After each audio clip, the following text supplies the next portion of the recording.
m'avez surtout parlé des impayés. Les impacts du programme d'action du gouvernement dans le 11e arrondissement, c'est le thème qui a réuni ce dimanche à Cotonou les fils et filles de la commune.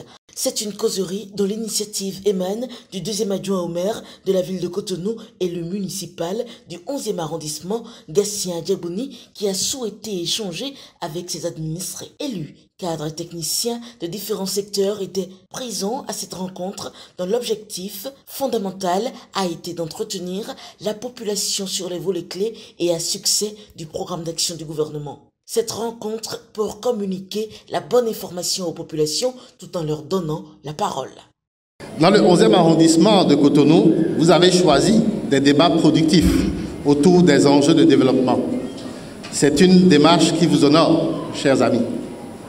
En participant dans cette proportion à une causerie débat autour des impacts du programme d'action du gouvernement à Cotonou, mais spécifiquement dans notre arrondissement, cela traduit une certaine maturité, une manifestation de la solidarité agissante entre les différentes composantes de la famille Rupture qui évolue maintenant vers une renaissance certaine de notre dénominateur commun qu'est le Bénin. Quelles sont les réalisations du programme d'action du gouvernement et leurs impacts réels dans le 11e arrondissement de Cotonou? Les techniciens des différents secteurs sont conviés ici cet après-midi pour vous entretenir sur plusieurs volets. Entre débat d'idées, échanges constructifs et la revue de quelques actions phares dont le microcrédit à la FIA, l'aménagement et la construction des grandes rues du 11e arrondissement et la gestion des déchets par la Société de gestion des déchets et de la salubrité du Grand Nokoué, les habitants du 11e arrondissement ont été renseignés à souhait. Vous avez vu au niveau du 11e arrondissement, le projet asphaltage a aménagé 4 rues. Nous avons la rue 11002, ça c'est dans la numérotation de l'adressage de Cotonou. C'est la rue qui passe devant la bourse du travail, la rue dont vient de parler l'honorable député. Nous avons la rue 11076, c'est la rue qui quitte l'échangeur de Ouého, à la hauteur de l'échangeur de Ouého, et qui rejoint à Gantigan. Cette rue qui traverse un très grand bas-fond, que tout le monde connaît, c'est un très grand bas-fond. Il y a eu des puges allant jusqu'à 5 mètres de profondeur, puisque c'est un ancien dépotoir. Il y avait beaucoup d'ordures à ce niveau. Nous avons la rue 11006 qui passe au niveau de la prison civile de Cotonou.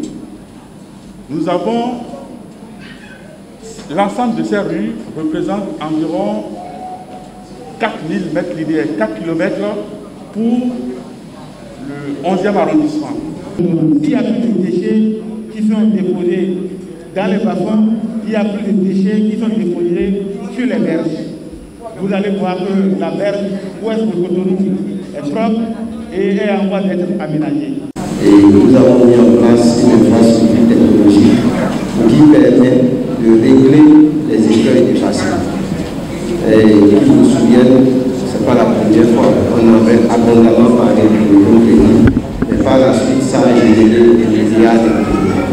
Et les impayés étaient non seulement liés au comportement délictueux de nos populations, mais également à des actes de détournement. Aujourd'hui, le microcrédit pour régler tout cela a été entièrement digitalisé. De sorte que de mon ordinateur, moi, je peux savoir exactement combien on a donné, qui a pris, qui a remboursé, qui n'a pas remboursé, et quelle est la situation exacte de ce produit à ce.